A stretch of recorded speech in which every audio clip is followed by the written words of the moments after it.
let's do just like how we went about this. So I got like a big list I went through every team and I got like a big list of like 20 to 25 or so names. Right. And then after that, I kind of whittled it down. And then I sent you like a somewhat longer list of best contracts, as well as like a bit of a longer list of worst contracts. And we kind of talked back and forth a little bit, but I had an order. And I felt like my order was like pretty sound, right? Yeah. So like when you were looking for these, because you did your own thing as well, what were you looking for? Yeah, so I just went through literally, I went to Spot Track and I went through every team and just looked for ones that stood out. And I mean, obviously it's just like what value, what elite level players were on non-max contracts, right? Giveaway there to some guys at the top. What real like third or fourth, like what starter level, like truly impact players were on just, $10 million a year, $11 million a year. And really, I think what we also ended up was multi-years, right? Like not guys that were getting to the final year of it where they're about to get a number. Like there's one of the guys that's going to be part of the conversation whenever we have it. It's just, he's still on such a good contract right now. So that's really what I looked at is like, are you less than, or you have a guy on less than star money that is a star for you, and then that next level of player, that third option, maybe the fourth option, and they're like below the MLE or something like that, and especially if you have them for an extended period of time. So the rules here, we've done this before.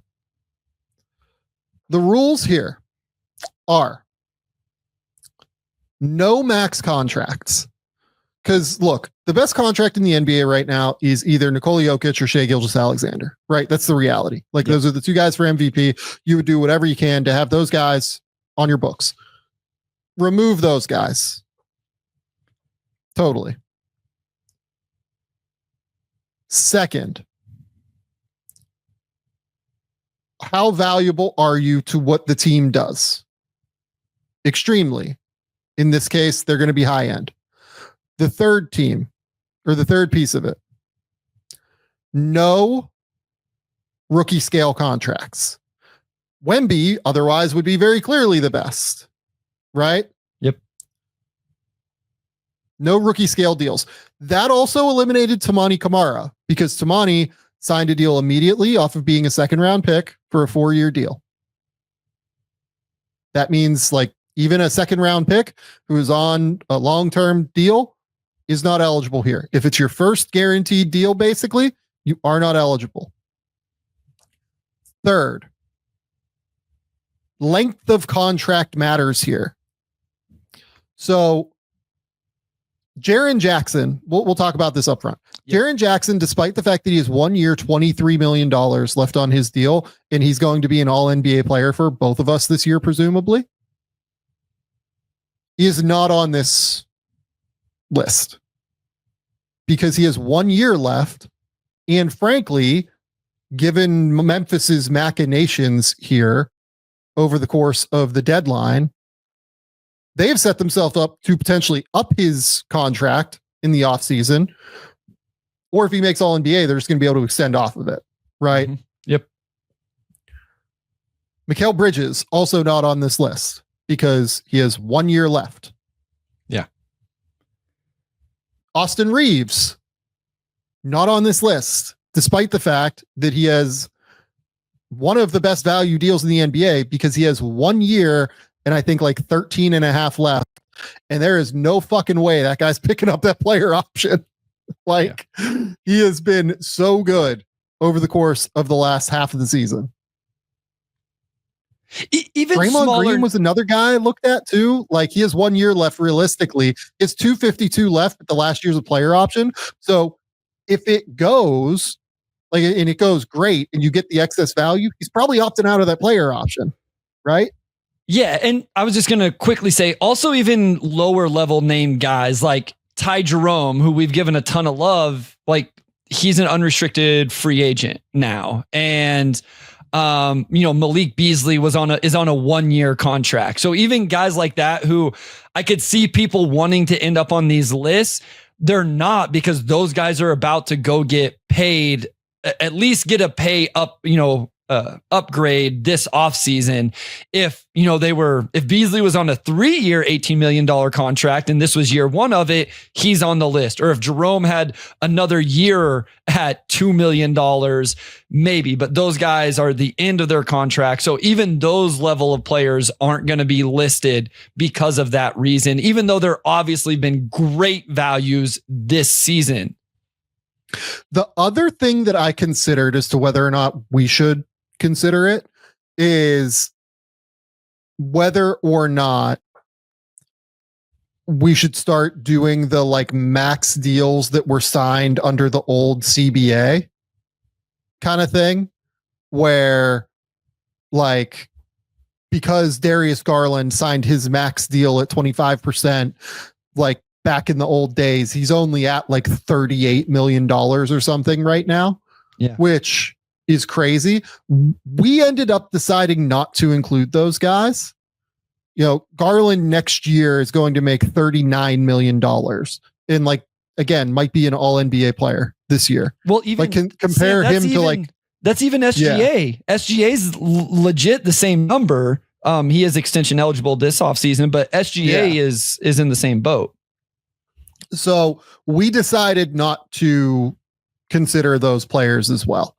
Even though with the rising salary cap, it does make those players even more intensely valuable than they were previously. Okay. Some of the honorable mentions we've mentioned, like I still have Reeves as an honorable mention because like even still at like 14 mil for next year, he might give you $20 million of surplus value on that deal. Say like Jaren Jackson, same deal, like probably going to give you $20 million of surplus value for that 1 year. Let's go with here. I'll give the two guys that like I really considered near the end. Lou Dort at 234 was one in like a team option on the final year, was one that I really strongly considered because he's going to make first team all defense this year. He's averaging 10 points, shooting 40% from three. I ultimately went with guys that we'll talk about the bottom end of the list, I guess, when we get there, but I think there is a better defender at the bottom end of the list who makes slightly less money. And I think Lou Dort is like very close to this. He was right on the edge to me, and I very strongly considered him. Yeah, I'm a huge Dort guy. Obviously, he was on my list of names whenever, I listed it out. I think he's on a really quality contract. If people wanted to argue that he should be on there, whatever, like I think he's one of those names that can definitely be in the conversation, especially with a few of the bottom names. Yep. Moses Moody and Aaron Naismith as like the 3-year 37 for Moses. Naismith 2 years, I think 22 million left. Just like solid 3-and-D level starting basketball players. Ultimately, we went with a couple different guys here, but real chance to potentially hit the list next year for Moody, depending on how his season goes next year. That looks like a really strong contract. Naismith, we'll only have 1 year left next year, but Naismith just continues to be incredibly valuable. And oh, by the way, like if we're talking about Aaron Naismith, we should also talk about one of his other, partners in crime. Naismith this year averaging 12 points, 4 rebounds, shooting 51, 43, 91, which is crazy to me. He is going to put up a 50, 40, 90 season at 222. We might have screwed up not having him on this list. Andrew Nembhard was another one I considered. Nembhard has 359 left. Obviously is like the Pacers' best perimeter defender. Mm-hmm. 10 points, 3 rebounds, 5 assists. The shooting has fallen off just like a little bit this year. Just like a small amount. And that worries me a touch because in college he was never the best shooter. And then the past 2 years he's been at like 35% from 3. I wonder if like he has to expend so much energy defensively that like it might be hindering him a little bit on offense, but was definitely in the top 15 for me. Yeah, I think one name I want to mention is Kobe White as well, because again, as we've kind of mentioned with these other guys, though, he's now extension eligible, 1 year left, unrestricted free agent. He's been incredible. Like the post All-Star break numbers, even more so, have been silly with like just the points per game and all of that. But looking in general, I think just as I look at our list, I don't think anybody is in our top 10 that doesn't have at least 2 years after this year. And that's only one player. So almost everybody has 3 or 4 years, I think, after this season, even if there's a player option on the end of it. So, just not quite enough years left, but definitely wanted to give Kobe a shout out also. The final guy I want to bring up here is Chris, actually 2. So Deuce McBride, 2 years, $8 million. Yep. Deuce has been just, really, really solid off the bench this year for the Knicks, and $4 million a year is just crazy. Chris Dunn has 2 years, $10 million left. And if he was eligible, I would have him on an all defense team. He's been unbelievable this year. I think he's been the best perimeter defender in the NBA. The last year on that deal is non-guaranteed as well, which is crazy. So really, we're working off of now 2 straight years of Dunn being like a pretty good starter, given what he was in Utah as well. I'm just a Chris Dunn guy. What can I say? I've been a Chris Dunn guy since he was a draft prospect. I continue to be a Chris Dunn guy. There were some years in the wilderness, but we're back, baby. Yeah, no, it's a great contract. Like you said, then it 0 guaranteed on the end of it. We talked about this where it seemed like LA, after they, lost Paul George, they did some decent work on the margins, kind of shoring up and making themselves at least better defensively. And then, we don't have to get into a Clipper segment, but Harden's kind of taken over the offense, and Norm Powell's had a breakout year. And obviously we'll talk about Zubats later. First name here at number 10 on the best contracts list. We have Derek White. 3 years, $91 million. Derek White is averaging 16 points, 5 rebounds, 5 assists, shooting 44, 38, 84. He's been all defense each of the last 2 seasons. I think he's right on the edge of making all defense again this year, don't you, Bryce? Yeah, I think so. I think, if you get a name from Boston, he's like, it's him or Drew, right?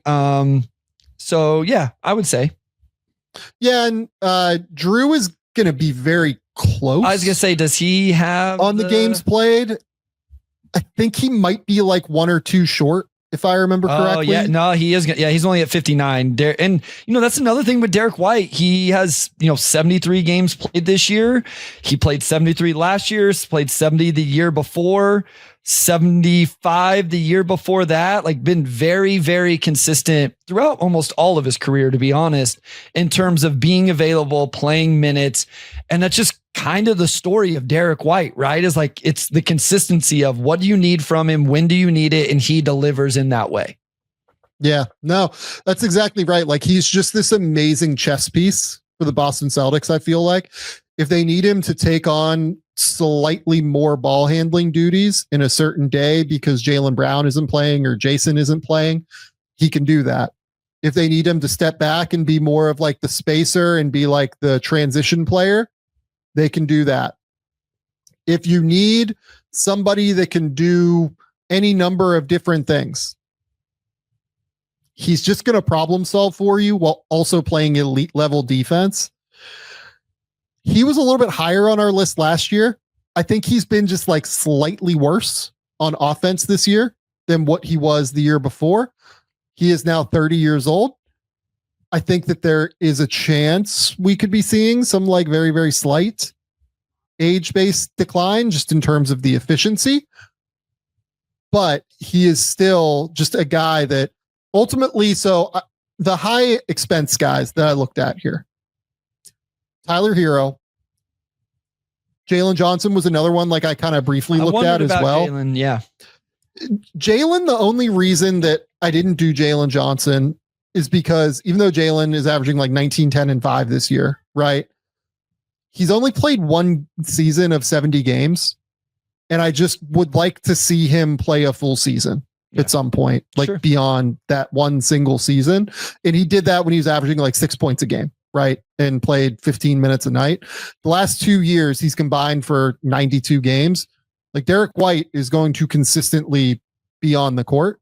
And frankly, with White versus Hero, I would just rather have Derek White at the end of the day. Like if I have to win a basketball game tomorrow, I'm just taking Derek White over Tyler Hero because he does it on both ends. Yeah. And I think White probably doesn't end up on this list anymore after this, but like you look at the numbers and it's like, man, that gets pretty expensive for him in 28, 29. He's like at almost 35, but it's actually only 17% of the cap, his percent of the cap actually goes down, even though the numbers go slightly up. So I think it's going to be okay in regards to that.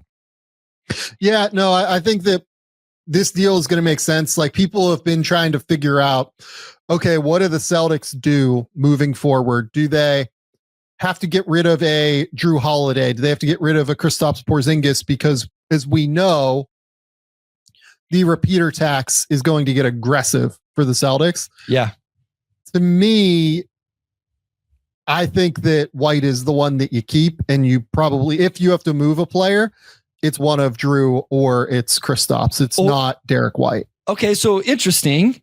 Or do you move Derek because you get the most return? Because like he is a little bit younger, the contract's a little bit looked at maybe more favorable, because Drew is actually going to be, even though Derek has one more year, Drew's already like 4 years older, and his percentage of the cap is a little bit more every single season. Like, do you go, actually we'll move?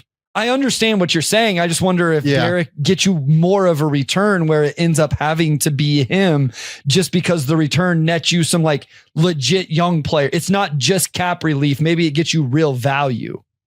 Yeah. Look, I would say that I think Drew offensively, particularly this year, really started to show some age-based worries. I would probably prefer to try and get off of that money if I was them. No, I love Drew Holiday. So do I. Yeah. I'm a touch nervous, Sam, what it's going to look like in the playoffs. And I'm not sitting here thinking it's going to go bad. I'm not necessarily worried about it. Like I wonder, I've seen, there's been enough this year that it makes me wonder if it is an issue at all in the playoffs, which means he'll probably be awesome. Yeah, I think that's probably right. Okay. Number 9, Herb Jones. 2 years. Say that again. Make sure I say it right. Herb Jones. Got it. 2 years, $29 million this year. Herb obviously got hurt this year, so, we didn't quite get a chance to see him at his best. He only played 20 games. In those 20 games, he averaged 10 points, 4 rebounds, 3 assists. Last year is really what we're going off of here, and both of the years before that. But 11 points, 4 rebounds, 3 assists, 1.4 steals, 0.8 blocks, shot 50, 42, 87, unlimited usage for sure. Like, this is absolutely a guy that does not do his best work on offense. But for me, when Herb Jones is at his best, he has a very real case as being the best perimeter defender in the NBA. This was the guy that I was talking about when I talked about him versus when I was talking about Lou Dort. I think Herb's height and size and length gives him a bit of a leg up on Lou in off-ball things that he does. Sure. In terms of creating havoc and making plays off the ball. And I think they are damn close on the ball in terms of being able to make an impact. He was first team all defense last year, and he was 5th in the defensive player of the year award. Yep. Yeah, that's big time value. And this is honestly like where Lou Dort got as well. Whenever you start making shots from the 3-point line the way Herb Jones does, and even all around, right? 50% from the field. I understand it's low volume. In the 20 games this year, like he didn't shoot it well, but it's a 20 game sample. So, like you said, we're still kind of going off last year. It was 3.5 attempts per game last year for 76 games, Sam. So that's not an awful sample size. Yeah. I would like to see it for another year. Right? Like I want to see it for a full year. Before this year in the injury, he had played 76, 66, 78 games in his career. So no reason to believe he doesn't come back next year and play a ton of games. And I just know for me, I'm excited about that Pelicans wing combination of him and Trey Murphy. If their eyes aren't already on, okay, how do we build around these two guys? Obviously Herb more so on the defensive end, they absolutely should be, because that's a really fun wing room. I know we'll talk more about Trey as well later, but yeah, Herb Jones, a little bit forgotten about because of the injury this season, but big time defender that showed real growth offensively. Yeah. So Danny Mack asks, was the shooting regression any concern for y'all this year? I owned him in fantasy and production was very lackluster. So I would say that the regression to like 30% doesn't worry me. I think I will be surprised if he shoots 42% from three again. Sure. Right. Yeah. But somewhere between 33 and 38% feels like where he's going to fall into. And that's really just enough to me. Like if he's in the 33 to 38% range, I'm totally good with that from Herb Jones. And I'm very comfortable with him being able to take the open ones when they come available. Yeah, I mean, my thing for him is volume. Can he continue to increase the volume? And really, it's like, can he make corner threes, right? Like with Herb Jones, can he be a quality corner baseline player?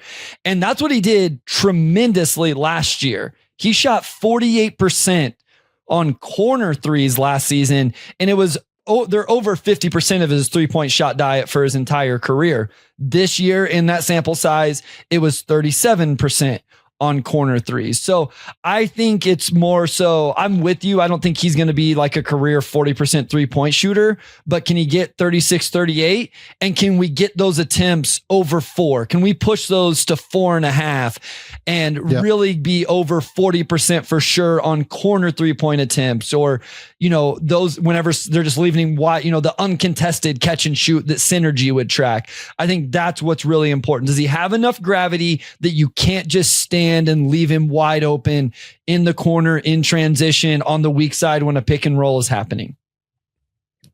Yeah, and it's just worth reminding people like what makes him so special on defense. He is a monster on the ball. He is elite at getting through screens. He is elite at using like trailing and using his length to be able to get back into plays if he gets caught behind.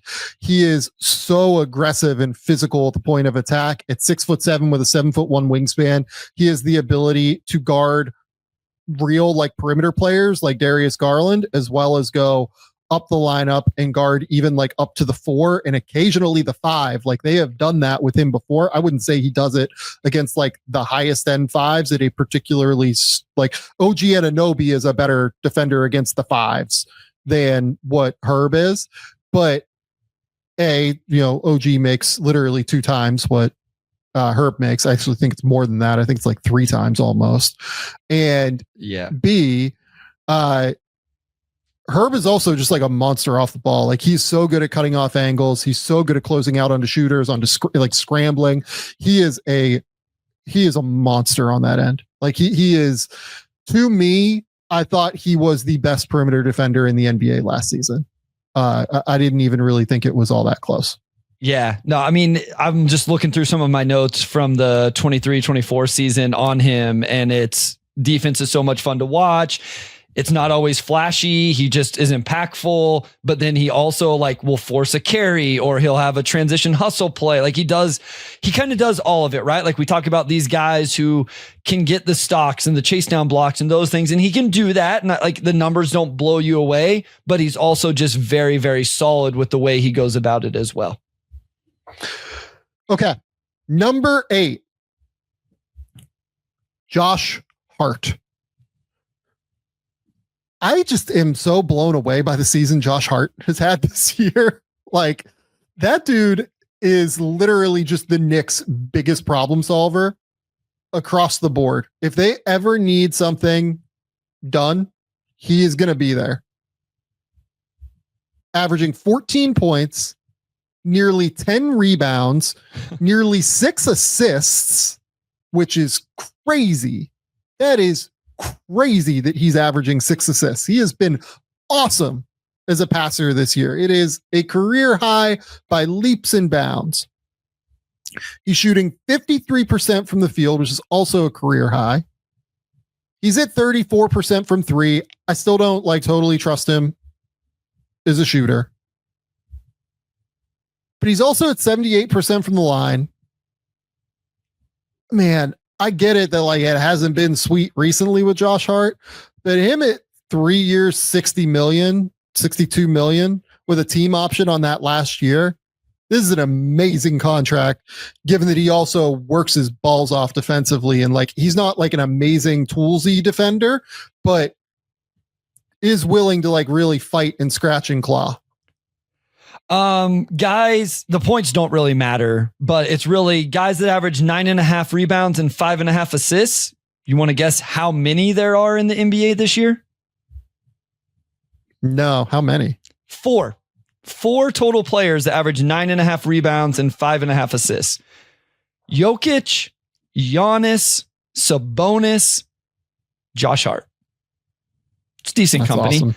Now, obviously, those guys' offensive load is a little bit different than what Hart's is, but I think it just speaks to, like you said, being a problem solver, being a versatile player, and everything he can do in regards to that. And yeah, I think that I'm a sucker for team options. I think that just when a GM and a front office is able to sneak those in, to the end of a contract, I love that. It just, the control of that, right? Josh Hart at, what will he be?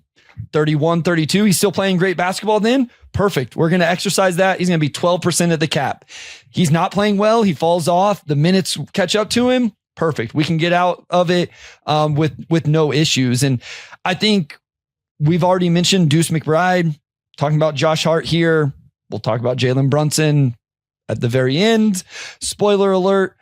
I think those contracts have given them so much flexibility in terms of their team building to have the big number of Karl Anthony Towns, the big number of OG Anunoby, the big number that Mikal Bridges. And, you've mentioned on a recent pod, like kind of trusting Leon Rose and what he's going to do. And I think like this contract, and, I don't know how much credit we can give him on the Brunson deal specifically, but just some really smart moves that have put this team in a good situation cap space wise. Over his last 34 games, even he's averaging 6.4 assists. Like it's just genuinely crazy that he is doing what he has done. He just broke the Knicks record for triple doubles in a season, if I remember correctly.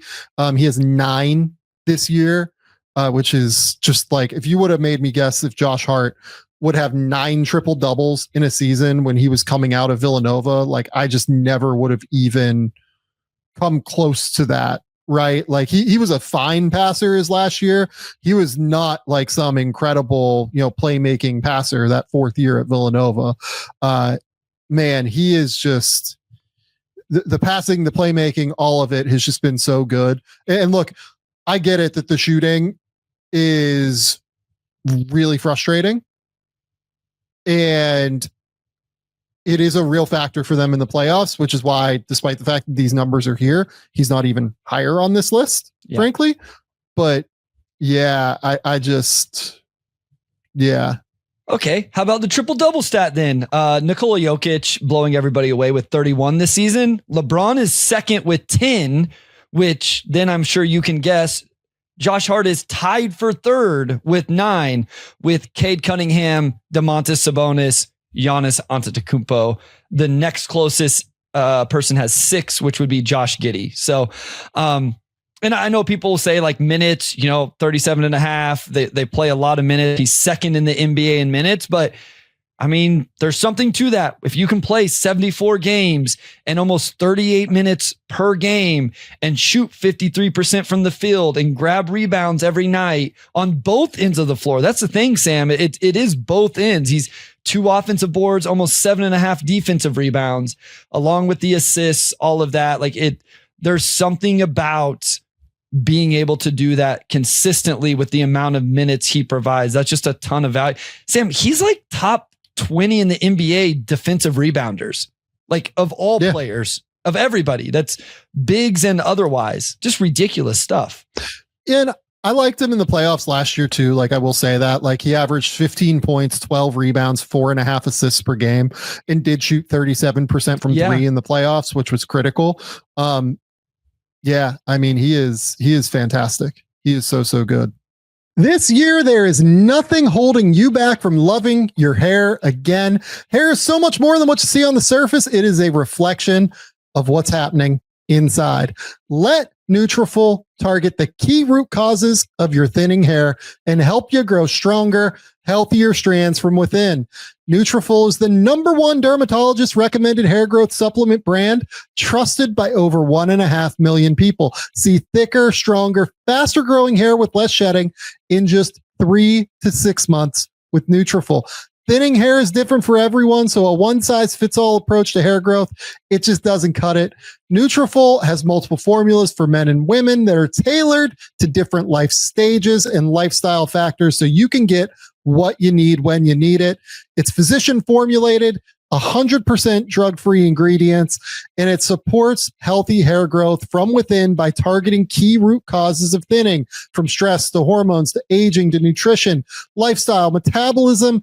It uses a whole body theory to be able to help your thinning hair, and you can start your hair growth now with NUTRAFOL. For a limited time, NUTRAFOL is offering our listeners $10 off your first month subscription and free shipping when you go to NUTRAFOL.com and enter that promo code Game Theory. Find out why over 4,500 healthcare professionals and stylists recommend NUTRAFOL for healthier hair. NUTRAFOL.com, spelled NUTRAFOL.com, promo code Game Theory. That's NUTRAFOL.com, promo code Game Theory. Next up, #7, Peyton Pritchard. 3 years, $23.2 million. My guess is that Peyton Pritchard is probably going to be, I would guess he's going to win Sixth Man of the Year. I don't know if I would vote for him or Malik. We have awards coming next week on this show that we'll figure out. Either him or Beasley is my guess on who will win that award. I don't know what the odds currently say, but I'm going to guess that Pritchard, just the Boston thing, probably ends up winning this award. 14 points, 3.8 rebounds, 3.3 assists per game, shooting 47, 41, 84. And he's just incredibly confident and comfortable as a shooter. Like he has unlimited fearlessness as a shooter and playmaker, to where it's just really tough not to buy into him right now, being able to just get hot and win Boston games. And at that number, it's just crazy how valuable he is. It truly is. And he's not even, like, he's so early in this contract. He's not even extension eligible this summer. Like, he's got to wait till the summer of 2026 to even look at building off that number, or whatever, however he's going to manage that. I always use the exceptions as barometers for some of this stuff. He's below the room exception right now. His number in 27-28 is the room exception right now. Can you imagine what that number is going to be in 27-28 when he's at 8.3? It's unreal for a guy who I believe set the NBA record for 3-pointers off the bench. But the thing is, Sam, he plays 28 minutes a night. Like, I realize he comes off the bench, but 28 minutes a night is a lot of minutes in the NBA. Sure. And so it's not like it's borderline starter minutes per game. I realize it's a little bit below that, but I would assume there's a lot of starters in the NBA that are playing right around 30, 32, and he's playing 28. He's played 75 of their 77 games, so he's always available, and he is so confident. Like, that's the thing that always stands out to me. He comes in, he knows his role, he's confident in it, it fits exactly what they want to do, and he is thriving. Every time that dude comes in, I just feel like it's going to be a hailstorm of 3-pointers. Yeah. Like, it's kind of the reality, right? He's must watch TV at the end of quarters, end of half. Like, listen, Luke, 3 seconds on the clock. I usually, okay, I'm going to go fill up my water, early bathroom break. Not when Peyton Pritchard's on the court, because at the very least, he's going to shoot it. So that's the other thing. I wonder how many heaves he has this year. I wonder if I can find that real fast, because he is not scared to take those shots. And like, that's, even though he does make some of them, that has to bring his percentage down. Okay, so he's only 7, I guess, is according to Basketball Reference. He's 0 of 7. So that does bring his percentage down just a little bit. That can't be right. Yeah. That can't. Feels like he takes more than that. Yeah. And has made more than 0. So, no disrespect to Basketball Reference, but I don't like your Heaves data collection. What do you think of him as like a playmaking guard now? Because I mentioned that as something that like I really liked when he was in college when we were talking about Walter Clayton. I don't know that like I trust him to make like super high level reads, but at this number, like it doesn't really matter. It's kind of the thing. Yeah. If he's like a good 7th man at this number, you're still ahead of the game, given the way things are going. It's really, really interesting to try and figure out what Boston's going to do, but having him at this number and Hauser at the number they have him at, it gives them options now moving forward. But to do that, they are going to have to hit on draft picks, I think. And if I was them, what I'm most interested in for Boston now, and this is now just like kind of a Boston thing instead of a Pritchard thing, and I'm sorry about that. Boston has 28 and 32 right now in the draft. Probably will end up being right around there because they have the Washington 2nd rounder this year in addition to their own 1st rounder. Is there a player that they can move up and get? Their tendency has been to try and slide back and like accumulate draft picks. They've done a great job of that moving forward or in the past. And they have like a real cache of picks now to play with.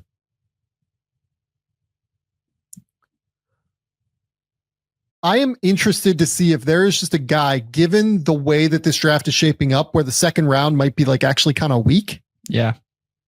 Is there just a guy that they love and they're like, we're going to try and use these picks to bump up and go for it? Yeah, that's interesting. Because that's what I say. Like maybe I would just rather take 2 chances at 28 and 32. But to your point, this thing could end up really weak, really fast, depending on the NIL decisions and staying in college of some of these guys. But then like, what does 28 and 32 get you? Like how much higher do you go? You know, who's wanting to take those and add more? Brooklyn is right above them. They already have too many. Atlanta, I assume, isn't looking for even more picks. Orlando's not. All the teams right in front of them, Sam, already have multiple 1st round picks. You know what I mean? Like, so Indiana at 22, would they want 2 bites at it for some reason? I guess my point is I think there'd have to be another asset to actually go up far enough for it to be substantial. Yeah, it's a good point. Really, though, like they're just trying to find the guy. They would be targeting one player. Like if they loved Walter, I'm not saying they like Walter Clayton. I'm just using him as an example. Like if they love Walter Clayton, they think he's going to go like 25th or something. Sure. Can you bump up to 24th with these 2 picks and do that? Like something like that is interesting to me for them. Yeah. But they have a lot of options to be able to do things. This contract, though, the Hauser deal, you know, Derek White is on this list as well. Like, they have flexibility to be able to do some of these things. Yeah. Okay. Number 6, Jared Allen. He signed that extension last summer for 3 years, $90 million. He has 1 year still on this deal at $20 million for next year. So in total, 4 years, $110 million, 13.8 points per game this year. 9.9 rebounds, 1.9 assists per game. He's not a huge shot blocker, but he is a great interior defender. Mm-hmm. I love everything he does on that end. And look, I don't know what the numbers say on this, but I do feel like he is at least one of the 2 or 3 best rim running finishers in the league, where if he has a runway and it's him and Garland in a ball screen, particularly Garland, because I think that they have like incredible synergy. I feel like it is an easy lob and it's an easy bucket, and he's going to finish it every single time. The combination of both that rim running ability on offense, where he has genuine gravity diving to the rim, and also the rim protection is just absolutely elite. Yeah. And I will say as well, I feel like he's underrated or maybe he's not. Like maybe I just have underrated him throughout his, like as a short roll player as well. I think he can catch on the move. I think he can short roll finish. I think he can pass the floater. He can take one dribble and finish. So just a little bit of that skill, and everybody gives, and rightfully so, because he took a step forward, Evan Mobley so much love for these two being able to work together. But the fact that Allen is able to do these things in terms of passing and moving and all of that, he's important in that duo as well. It's not just Evan Mobley's progression. It's also that Jarrett Allen can pass and has a little bit of skill in finishing, all of that as well. I think he's a good screen setter. His impact is just really, really good. And it goes to both ends of the floor. And I think sometimes he's forgotten about because is Donovan Mitchell going to be first team all NBA or not? Is he going to fill that fifth spot? Is Darius going to make it or not? Is Evan going to make it? And you end up then having these debates of who's the most important player. Is it Darius? Is it Mobley? Is Mobley going to be DPOY? Like all of this stuff. And then, you can even talk about their role players and Ty Jerome and all of that. We've made this mistake and kind of caught ourselves in it where we don't talk about Jarrett Allen enough. And I just want to emphasize something you said. He's still at $20 million next season. Like he's on 20 this year. He had the flat, was it 5 for 100 or 4 for 80 where it was 20 every year? He has one more year at exactly 20 million. Then it does start to bump to the point where, all right, maybe he's not going to still stay on this list, but those numbers are still below like 16% of the cap. I don't know. And he's only 26. I don't think it's going to end up like, this is why he's this high. That's not going to end up being a negative or bad based on his age and ability. Yeah, I think it'll be a good contract when he's officially at like 30 million a year. It's not going to be an amazing contract, but I also will just like say that a big piece of this is that he's at, like, what is it, 26, somewhere in that ballpark, 27 or so, versus like 33, which is what I think he's making in the last year of this deal.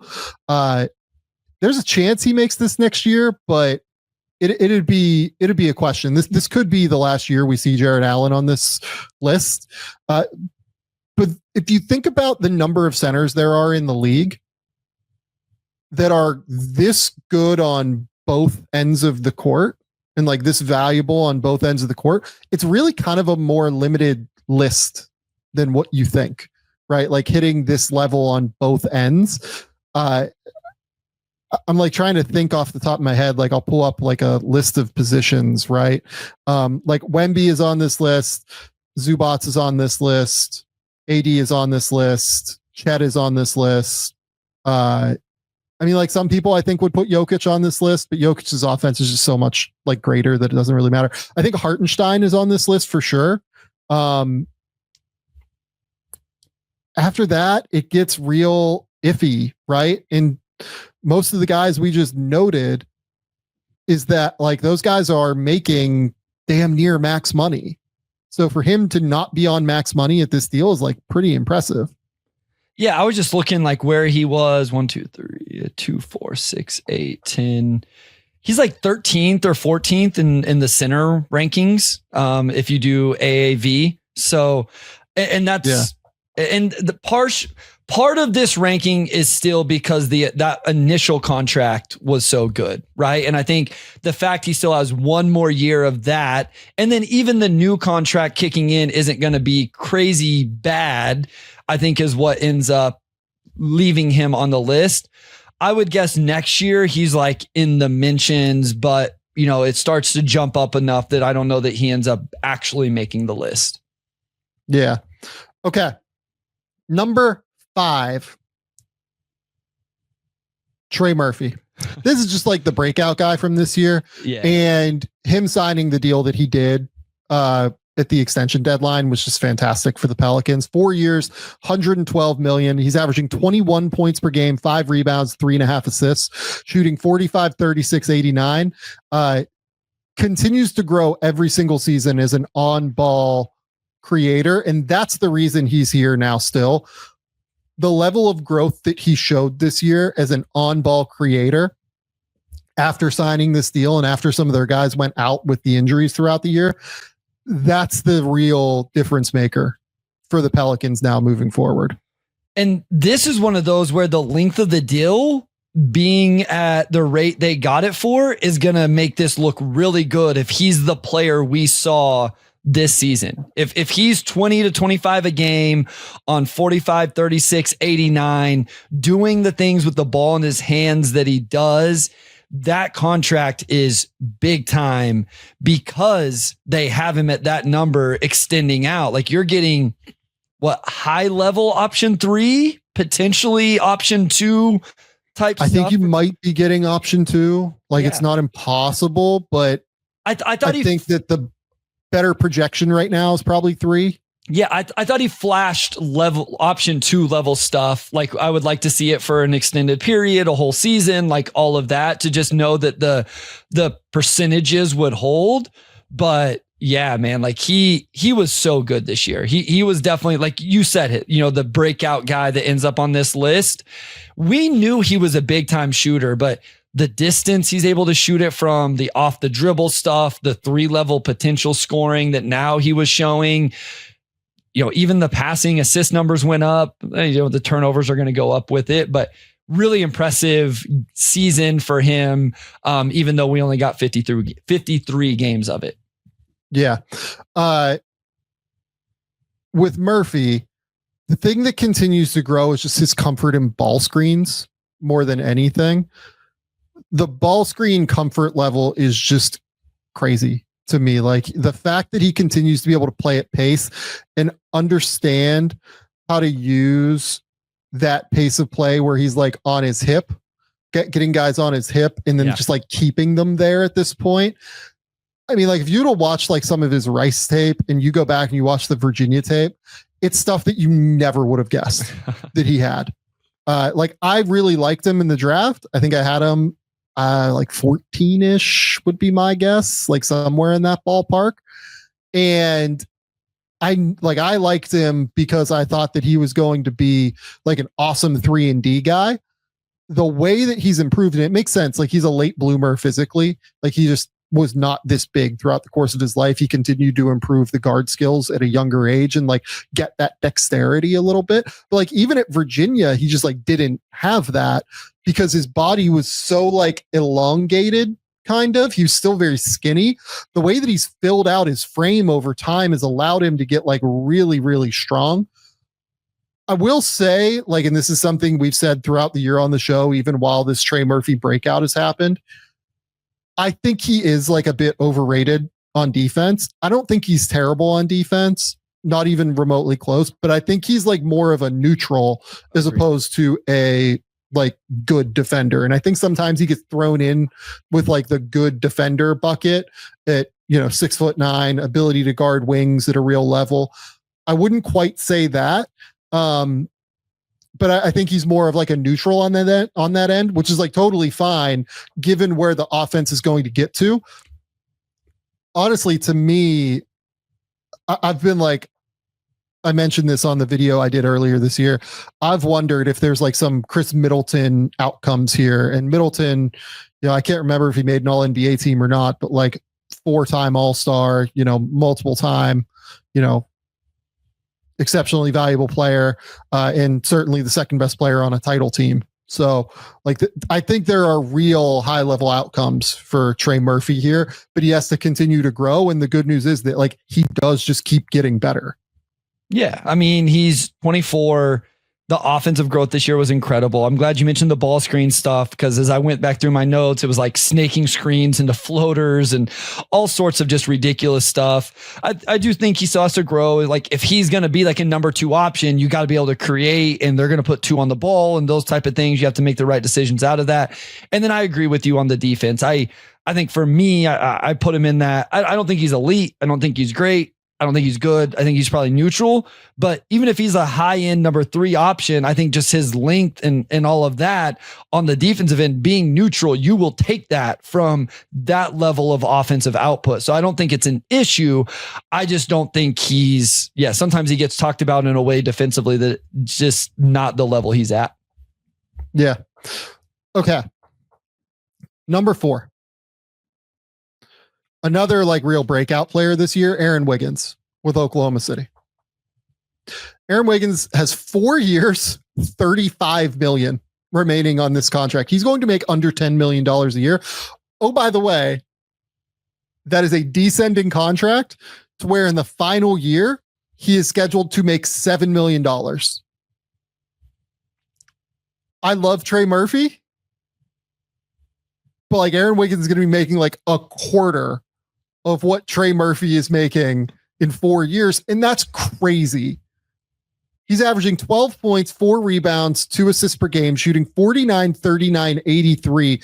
It's even better if you really go over the course of the last, like, what would it be? Probably like 35 games at this point, like where he's had to be like a real useful offensive option for them. Over the last 25 games, he's averaging 16, 4.5, and 2, shooting 50, 43, 83. This is an insane deal. Yeah, this is ridiculous. And, the fun, I love Isaiah Joe. And so I thought like that was going to be a great deal. Wiggins' numbers are below that. And maybe more importantly, it's also a year longer than Isaiah Joe's. Like that's the thing is like 28-29 Sam is at 7.9 million. And as we mentioned, team option on the end of it. So it's just, I think if he played a bigger role, like that's the only thing that keeps this from being the best contract, right? Like I just wonder if there's an argument on like production per amount made and like projection of role with what he's like. It's silly. I understand why we have the guys above him that we do, because again, I spoiled it earlier. Like Brunson is the engine. He's an all NBA level player. And when you have an all NBA player on a non-max deal, that's crazy value. I understand it. This contract is silly. This is just ridiculous. And also like a little bit of a breakout for him though also, right? He's almost doubling his points per game. He's playing 7 more minutes per game. He started 19 more games. His 3-point volume really jumped this year while keeping a good percentage, which I think is really important for him. And he's very reliable for this team in terms of being available to play games when they need him. I'm really interested to see this team's rotation in the playoffs, where Wiggins falls into that rotation and the impact he has. My guess is that they're going to have to play him as like the 5th guy pretty regularly on this team. Without one of the bigs? Or with one of the bigs. Like it's just in place of one of the bigs. Like they'll go away from the 2 bigs and insert him, or like in place of Dort. Are you saying close games or just in general? I think there are going to be times where it's in place of Dort. Like against Denver, it'll be Hartenstein and Chet. And then like they'll have to make a call on, okay, do we want Dort on Murray, or do we trust Jalen Williams to deal with Murray? Like, and we want the offense on the court. Like, what do we do there? Right. Against teams like the Lakers, right? Unless you're just like absolutely bludgeoning them on the interior, you probably want the 4th perimeter option out there with Wiggins, right? Sure. I feel like he has worked his way into being, a really essential piece of this team. And it's because he's so good just as an off-ball player. Like he started to very occasionally make like plays off of screens and curls, right? Like sometimes he'll get like a little curl and then he'll dive to the rim. Sometimes he can like just take a pin down and like flare out for a 3. He's an awesome cutter. Like some of the synergy that he's had with like Hartenstein this year at times has been really, really fun. He's occasionally able to like take side ball screens and be useful there.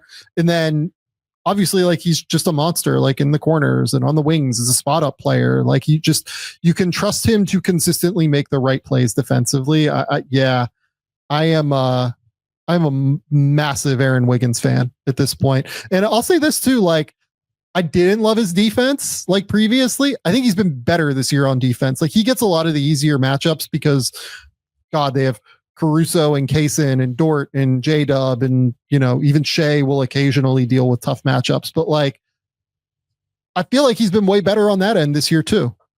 Yeah, he's solid there. Just with his athleticism and his size, it makes him where he can be impactful. I just think it's interesting. Like, he's 7th in minutes per game. He's less than Cason Wallace. Cason Wallace has played more total minutes. You look at your on-off though, like Wiggins has been, a very positive there. I'm interested to see. It'll be. We've talked about this with the Cavs. I think OKC is another team where optionality is great. Can Mark Daigneault push the right buttons in the right moments, because you do have that option? And then can you keep everybody happy and engaged when it's the game where they don't get a play, or it's the series where they don't get a play, and then bring them back into the fold in the next series where you do need them? I think that will be really interesting for the non-SGA, J-Dub, Chet, Hart. I think Dort's pretty solidified because the defense is so good. But as you mentioned, maybe there's some moments and matchups where it's not. I'm feeling stronger from my workouts, and most importantly, I'm feeling like I have more energy and can recover quicker from my workouts thanks to MITOPURE. MITOPURE is a precise dose of the rare postbiotic urolithin A. It works by promoting an essential cellular cleanup process that clears out dysfunctional mitochondria, and those are your cell's battery packs. MITOPURE is the only urolithin A supplement on the market clinically proven to target the effects of age-related cellular decline. You need your cellular battery packs to be able to work out and stay in shape. Awaken the strength, power, and resilience already in you with the first and only supplement clinically proven to rejuvenate health at the cellular level. Timeline is offering 10% off of your order of MITOPURE today. Go to timeline.com/game theory, GAMETHEORY. That's timeline.com/game theory for 10% off of your order of MITOPURE. Number 3 is the player who would be my pick right now for most underrated player in the NBA. If you made me just say one name, this would be the name. It's Ivica Zubac. Yeah. 3 years, $59 million. He signed that extension near the beginning of the year, if I remember correctly, maybe in the kind of Augusty days of off season, but 16.5 points per game, 12.5 rebounds per game, 62% from the field. He is a monster on the interior defensively. He's been their anchor this season. He has been so good at being able to just be enormous and take up space and drop coverage for them. But the offense is almost more where I want to start. I feel like I forget that he averages almost 17 points a game sometimes. Play finisher, baby. Such dirty work, and James Harden is here and feeding him from time to time, right? And then it's, oh no, I'm just gonna pick up a dump off in the dunker spot, and then it's, oh no, I'm gonna crush you on the offensive glass because I average 4 offensive rebounds per game, and I'm going to get a couple of quick little points that way, right? He is so good at all of the little dirty work shit on offense, and it's awesome. Play finisher. He does it all the time. Every game that I went back where I have full notes on, and I have double digit of them from Clippers games where I watched and took intricate notes, it said the same stuff. Always in the right spot defensively, and he's impactful because of it. Big time rebounder, great screen setter, forces switches with his screen setting, and then he finishes plays. And that's a compliment. Not all big men are great play finishers in some capacity. The other thing that I absolutely love that Ty Lue does, when you turn on a Clippers game, it's clockwork. The first play of the game is going to who? Yeah. Ivica Zubac. And I love it because they know he's going to do what you just said, the dirty work all game long. So they're going to run, and even sometimes it's a catch and finish. Sometimes it's true post isolation, but it's hey, big man, we appreciate you. We thank you for everything you do and you're going to do in this game. So you get the first touch of the game. I love coaches that do that. I also think it speaks to who Zubac is as a player and what he means to that team. Yeah. Last point, real fast. I mean, not that we're done, but for me, the fact he was on our list for his previous contract, and then I thought he would go off the list because of his new contract, and I think he went up the list on the new contract, speaks to the jump he made as a player this season. Yeah, totally. And like, he's now making 19 a year. Like, that's a great number. He's been a top 10 center in the league, like, unquestionably. Like, I know that people are going to freak out when I say this probably, but do you think him or Domantas Sabonis has had a better season this year? Oh, don't do this. I think it's him. Like, he has been so good on defense this year that, like, the production is not so different between those two players, between Zubac and Sabonis, where I'm like, this makes up for the drastic defensive difference between the two. Sabonis this year is averaging like 19, 14, and 5 or 6 or something. Zubac is averaging almost 17, 13, and way fewer assists. Yeah. The real difference, there's a difference, right? But the points per game isn't crazy, and Sabonis is doing it in more minutes per game, which is important. Zubac has also played 76 games, Sabonis 65. The rebounds is 1.5, but the offensive rebounds is the same. It's really the playmaking, right? Which then it comes down to team construct. Do you need Sabonis's playmaking? Because if you don't, then Zubac is the better option with the defense and the play finishing and all of that. Well, and here's what I'll say too, right? Like, so it would be a reasonable argument to say that Zubac is playing with James Harden now, and James Harden is, a guy that has consistently fed centers, right? Yep. Since De'Aaron Fox has been traded from the Sacramento Kings, Domantas Sabonis' averages 15 points, 13 rebounds, 5 assists, 2.5 turnovers, shooting 54, 17, 66. As compared to before it, where it was unsurprisingly drastically better because that synergy between Fox and Sabonis was great. He was averaging 20, 14, and 6.5, shooting 60, 46, 77. And like part of this is like Sabonis has been a little bit in and out of the lineup recently. Like there have been some injury things happening there, but like, I don't know, man. I think that we often, me, like I've never been quite as high on Sabonis, but I think other people are. But to me, like Zubac has been, there is a case this guy is one of the 5 best centers in the league this year to me. Especially with Wemby like going down and getting hurt, and Zubac playing now 30 more games than Wemby. Like he has been that good this season. And for the, this exercise, let me be clear, derived more value to his team than Wemby, is not anywhere near as good as Wemby. Yeah. Sabonis makes over $40 million now and is almost at 50 in 27-28 when Zubac is at 21. So we're talking about more than double for this specific. And I know you were just talking player to player. I understand that, but I'm saying when you factor in the contract and like that right there shows the value that we're having the Sabonis versus Zubac debate, and Zubac is making half of what Sabonis is making. So this is just EPM. This is a single advanced number, just take it for what it's worth right now. Right. In their estimated wins metric, where do you think Ivica Zubac ranks this season among all players in the NBA? All players. 30th. Ivica Zubac ranks 5th. Wow. Because he's a monster on defense and he's incredibly efficient on offense. And like, he's low usage on offense, but he's still averaging 17 points despite being low usage. Yeah. And, look, is he the 5th best player in the league? Absolutely not. But it's an interesting snapshot to me of the value that he is deriving for his team just by being massive on the interior, protecting the basket, playing great drop coverage with his angles. He has been like, there's just the best dirty work guy in the NBA. He's just a monster. He has elevated beyond anything that like Clint Capella was with Harden. You know what I mean? Yeah. No. Okay. I've loved that Clippers team all year. I'm excited to see them in whatever version of the postseason they get. Number 2, Denny Avdia.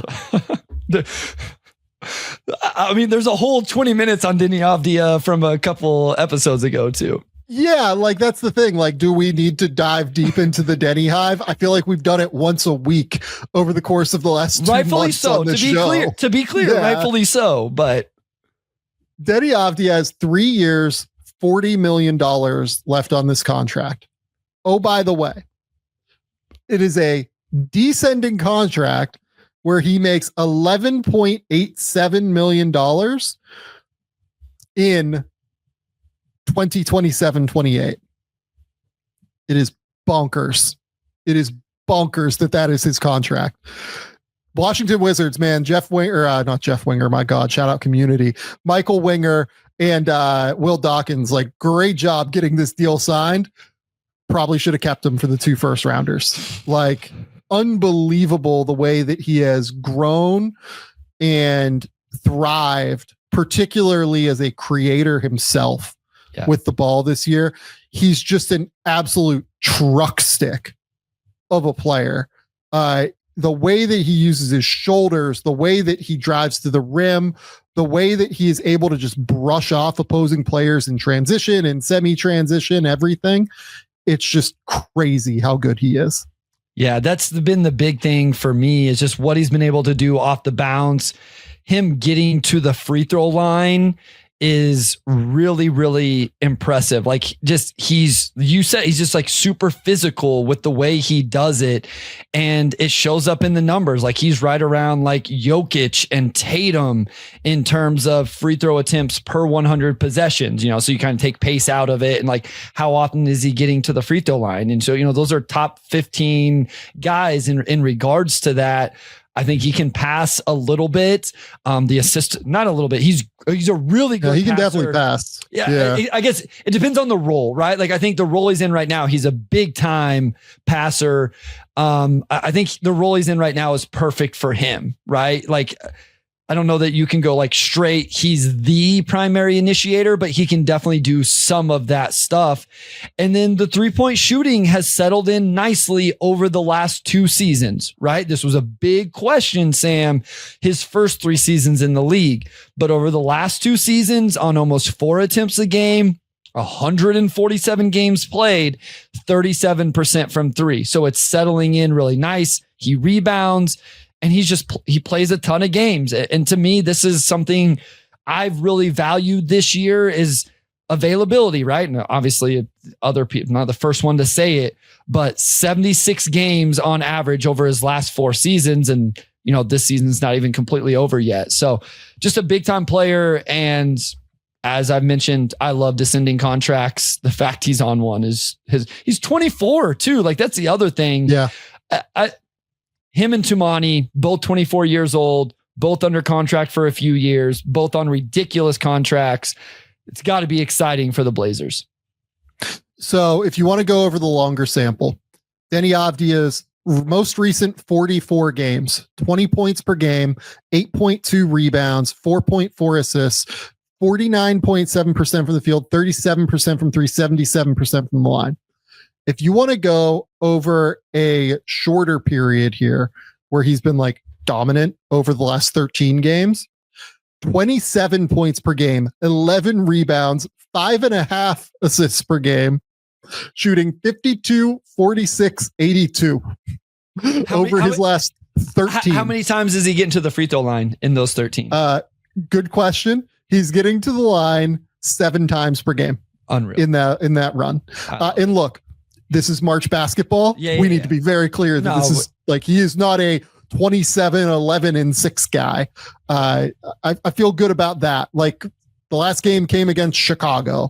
The last few games, Chicago, Toronto, Atlanta.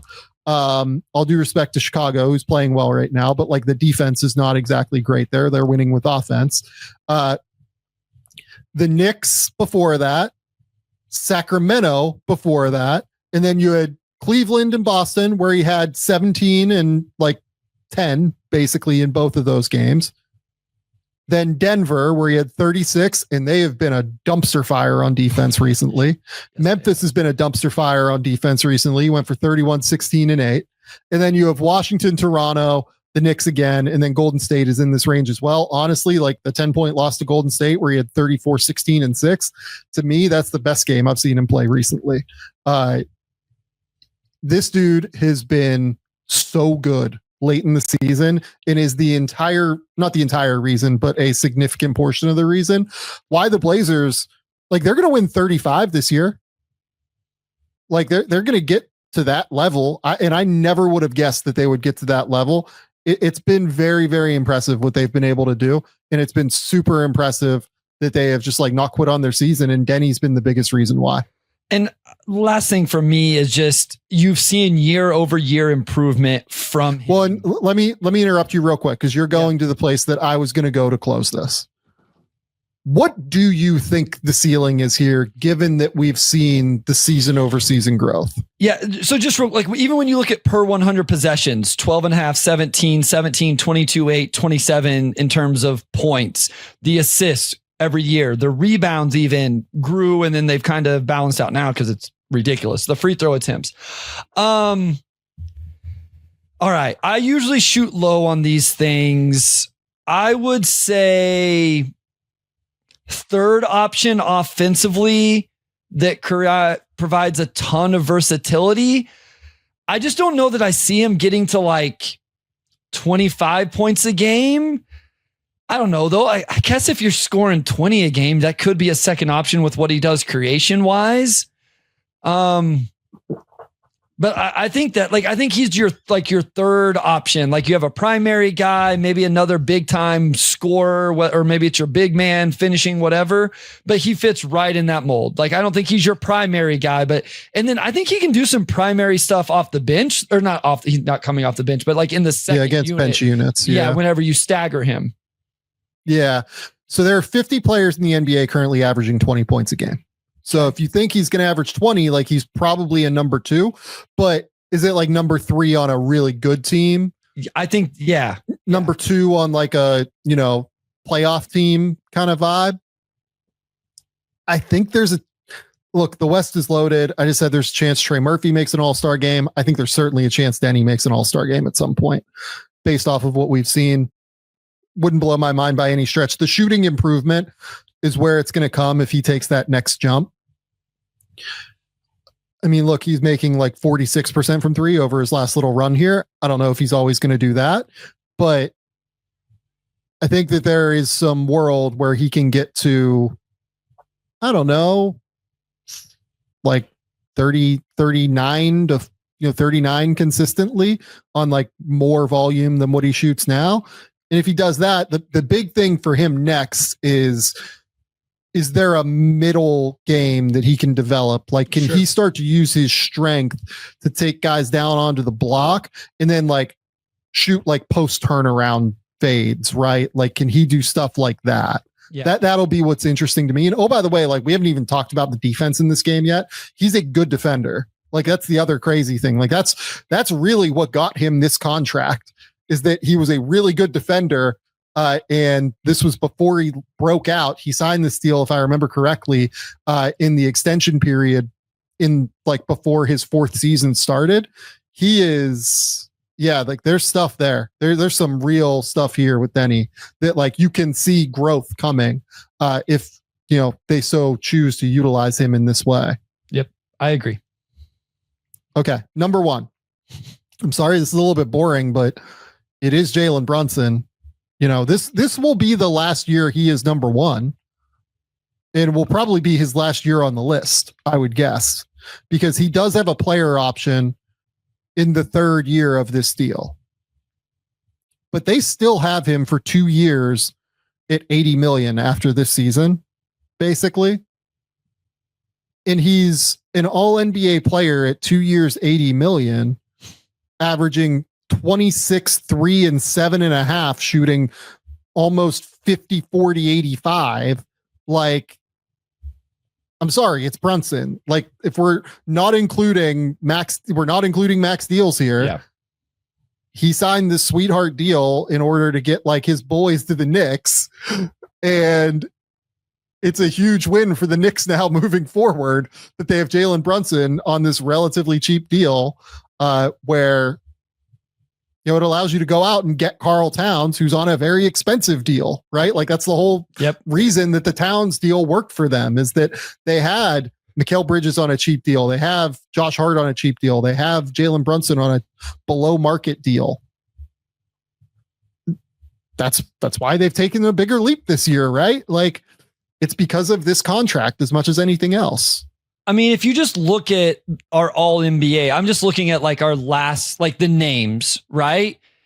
Every single other player is either on a max, which is not eligible, or there's a couple guys on, you know, like if Jalen Williams makes it, he's still on his rookie deal.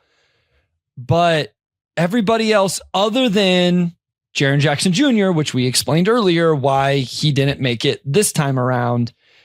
And I think that just speaks to why Brunson is first, because I don't know that he's probably in that conversation for first team all NBA, like that fifth spot. I think in the straw poll, I don't think he's going to be for me, but I think he will be for some people. Well, so here's the real issue for Brunson now. It's close. He's playing today though, right? He's playing right now. Yes. So the Knicks currently have 5 games left, including today's game, and he needs, I believe, 4 to play 4 of those in order to get eligible. So they have 5 counting tonight's. Is that right? They have 5 counting tonight's against the Suns, which, you know, like you said, he's currently playing in. And then they have the Celtics on Tuesday. They have the Pistons on Thursday. And then there's a back-to-back against Cleveland on that Friday. I would guess that that's the game they target to sit him. Yeah. If you're going to sit one, and then they have him play against Brooklyn in the final game. That's my guess if they try to make this work. Yeah. So, I mean, and like, obviously not hoping anything or wishing or putting this out into the realm, but just some little thing, right, that could come up, not even a long-term thing, but just a contusion or something that could, you know, stiffen you up enough that you have to miss a game because you can't get loosened up for the game on Tuesday or whatever, you know, puts this in jeopardy. But I mean, again, like just when you think about that, all of these other guys are on max deals, you know, of some kind, you know, even like Cade is on his, going to be on his rookie, you know, his rookie extension, you know, rookie max extension, and Mobley, like he's the only one that's not making that % of the cap in terms of what he signed on the deal. So, yeah. And if I'm trying to remember when his extension eligibility starts. Is it this off season? So Spot Track says it's not till 2027. Yeah, I don't think that's right. Well, because he hasn't even started the new deal he signed. Oh, you're right. So my brain had failed. Yeah. You are right. He hasn't even started that contract yet. He's at 25 this year on the previous contract. The extension kicks in next year at 35. So yeah, I bet this is right, because you can't extend off the first year of that deal. It would be the second year. So, I mean, that is right. Keith's always right. So why would I ever question him first and foremost? But yeah, that is right. Yeah, that's crazy. That is insane.